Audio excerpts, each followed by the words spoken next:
I've been teaching NLP techniques for more than a decade, and there are three main techniques that I use on myself and with clients and students more often than any other. These are the techniques that create true and lasting change. When people try NLP techniques and they don't work, it's usually because of one of two reasons. One is that NLP has been watered down quite a bit by most teachers. When teachers are teaching people, they're usually not teaching real NLP, and then people try it and it doesn't work because they're not using it properly. The other problem is people using NLP techniques for inappropriate situations. So you got to know the right technique for the right situation, and I'm going to explain that about these techniques as well.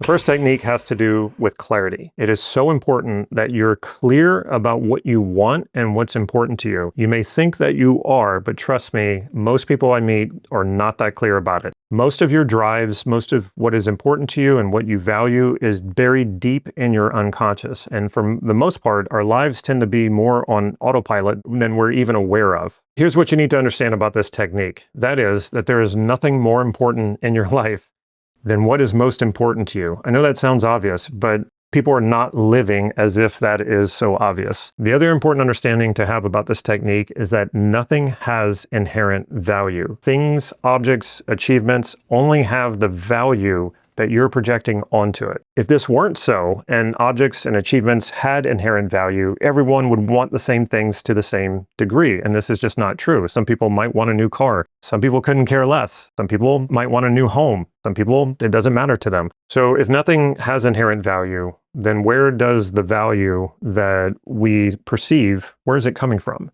Well, it's coming from you. You are the source of that value. Now, people try to trip me up sometimes and say, well, what about money? Money actually has the value printed on it. So how can you say it doesn't have inherent value? Yes, it's true that money has the value printed on it, but if you put a $100 bill in front of a homeless person and a multi-billionaire, do you think the value is the same to both of them? Of course not. A $100 bill has so much more value to the homeless person than it does to the multi-billionaire. So value is not static, it's not set and certain.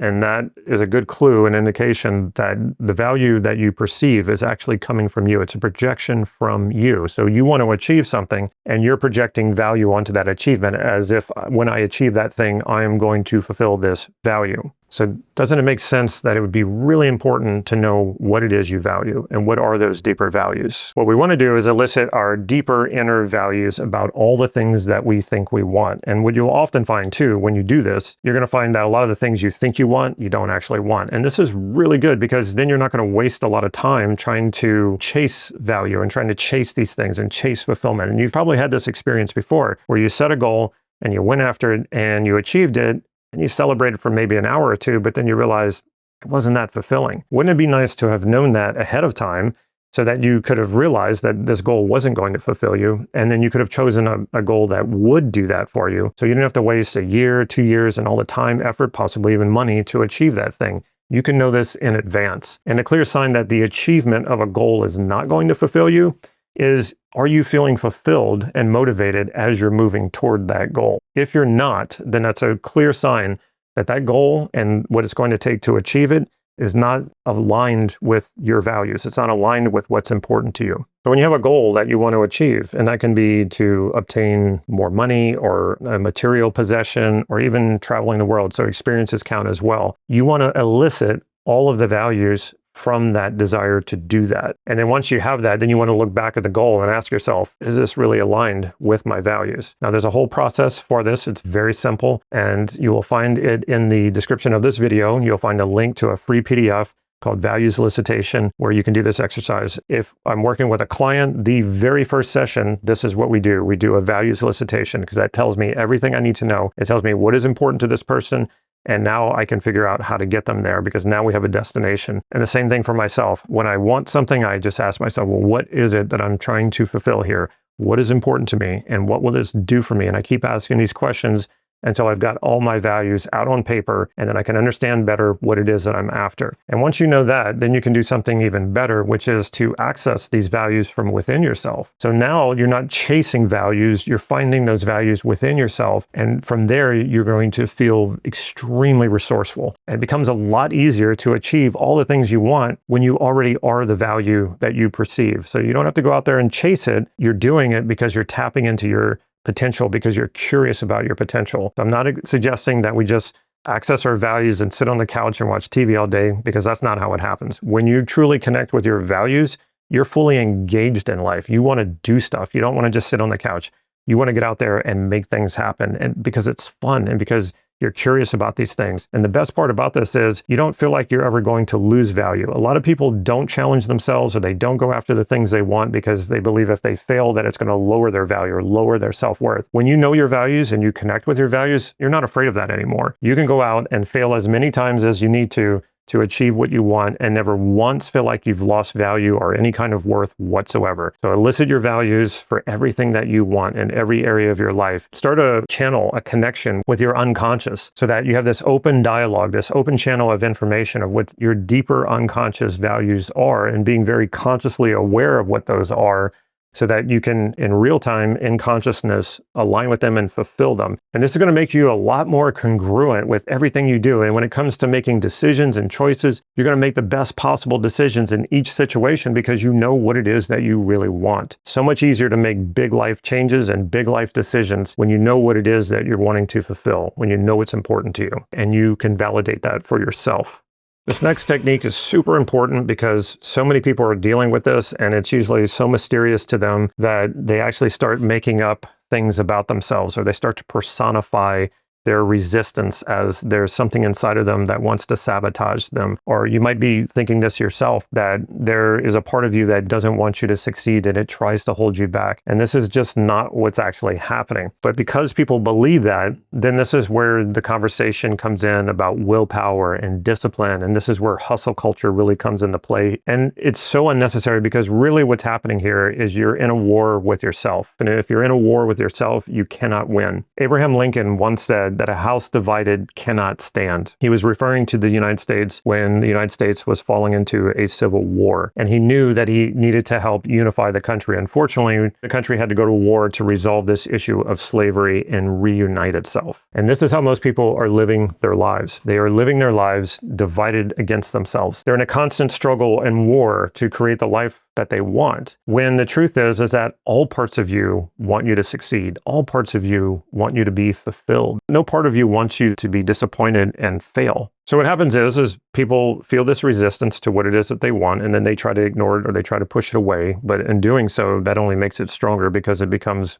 unconscious, it becomes repressed. And this starts to really drag you down. This starts taking up a lot of energy to try to fight this part of yourself. So maybe you do push through it and you summon all the willpower and discipline that you possibly can, and you finally achieve that thing that you want. Well, because you had to fight yourself every step of the way, part of yourself is now defeated. Sure, you might be relieved that it's over, and that might feel good to some extent, but you're not really fulfilled. And what happens is people don't understand this, and they're lost without a goal. So they think, oh, I got to set another goal and go chase something. That's the trajectory of a lot of high achievers. And then eventually what happens is, after 10 or 20 years of doing that, they feel so empty inside and they're falling apart inside that they get depressed. They maybe even get suicidal. And this is really sad, because they could have this whole time been united and whole as they fulfilled their dreams and created the life that they wanted to live. Now, the other type of person might not have that kind of willpower and discipline, and what ends up happening is they quit, because they're tired of fighting themselves. And when they quit, they just feel worse about themselves. They feel like their value has come down, their worth has come down, and now they're trying to build themselves back up, or they never try again because they're afraid to fail, and they're afraid for their worth and their value to go down even lower. And this can all be resolved with a very simple process. It's called parts integration. I want to give you one more metaphor that really illustrates the whole point about this, so that you understand it so deeply, you'll never approach this the old way ever again. After World War II ended, there was a lot of Japanese soldiers scattered throughout the South Pacific, and they were hiding in caves. They were given direct orders before the end of the war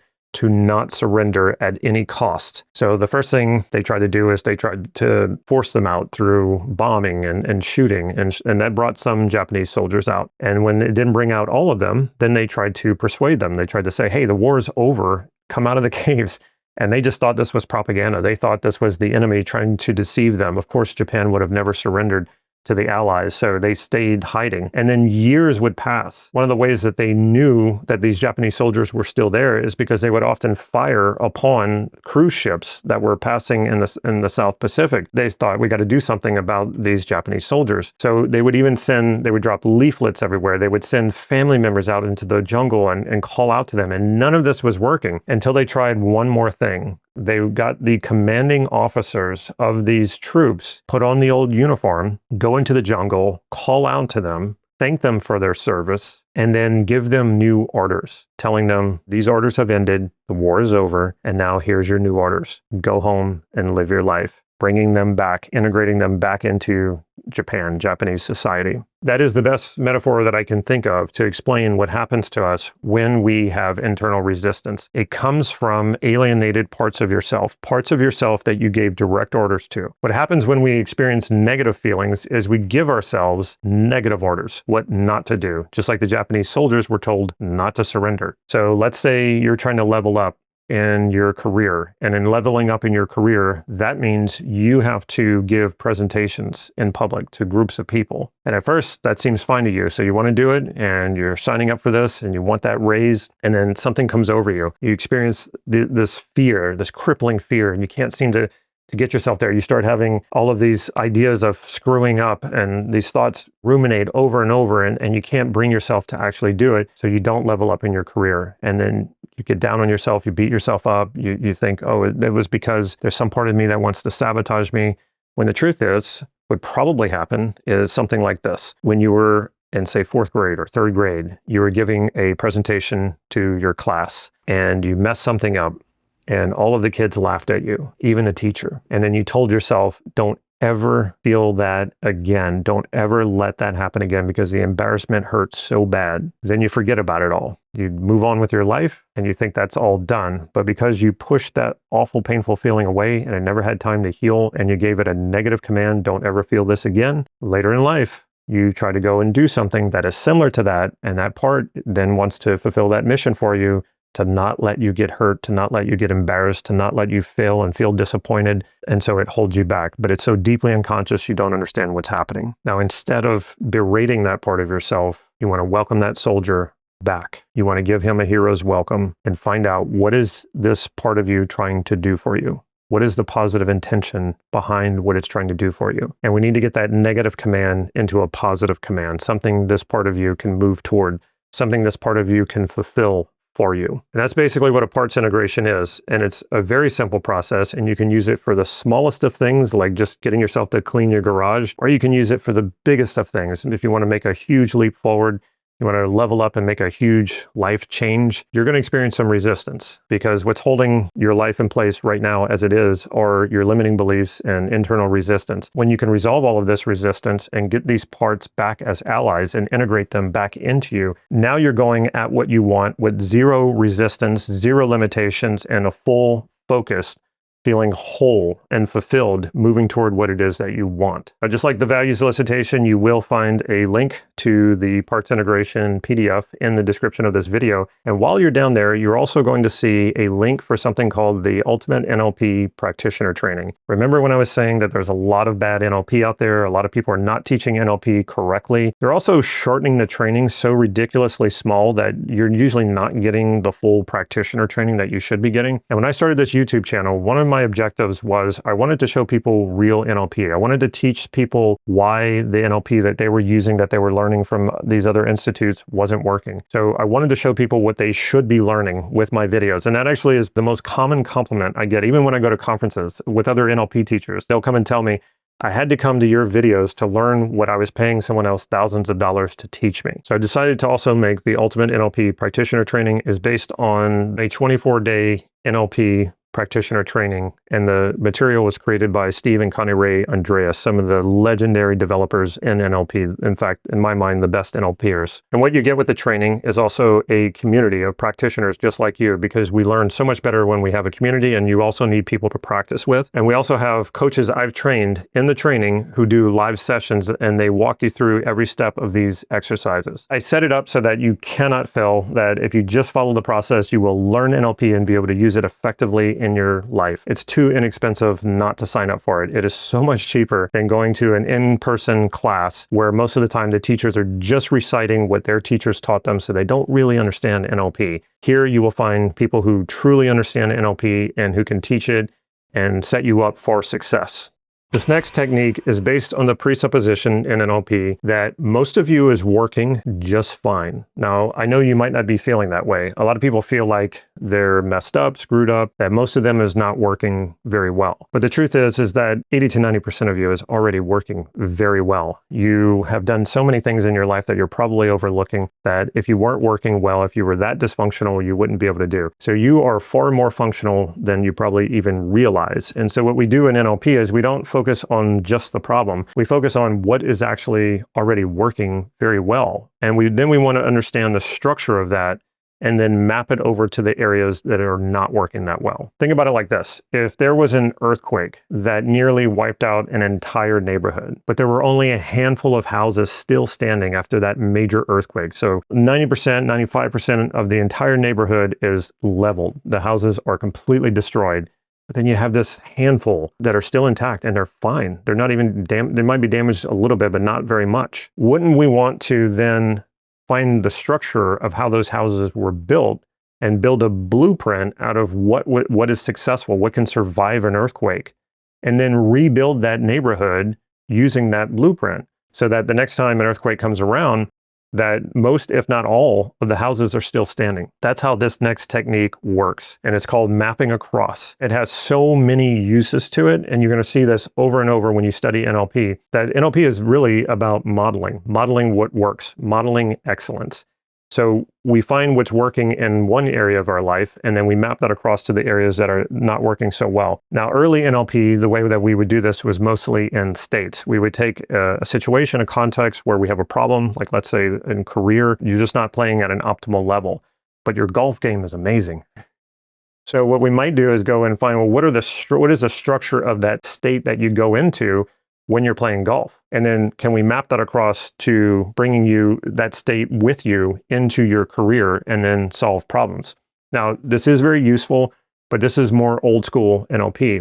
Where we've gone from there is to be able to map beliefs. You can take beliefs about yourself that you like and that are really good beliefs that serve you very well and that you feel very certain about. And we can elicit that structure and then map that across to beliefs that you want to believe about yourself but don't. And this will open up a whole new world for you. When you can become the person you want to be, and it's based on your actual lived experiences, all we need to do is restructure your experiences into beliefs that you believe about yourself and that you value about yourself. And this is when your self-esteem and confidence goes up and it stays up, it stays stable.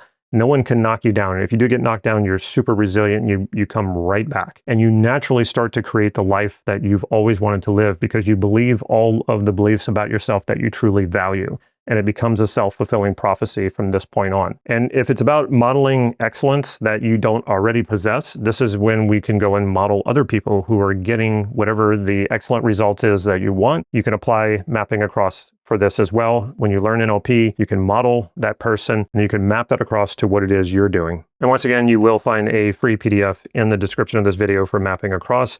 And if you're curious about the history of NLP and also why it hasn't become more popular, if it's so effective, then you definitely want to check out this next video, What the Heck Happened to NLP?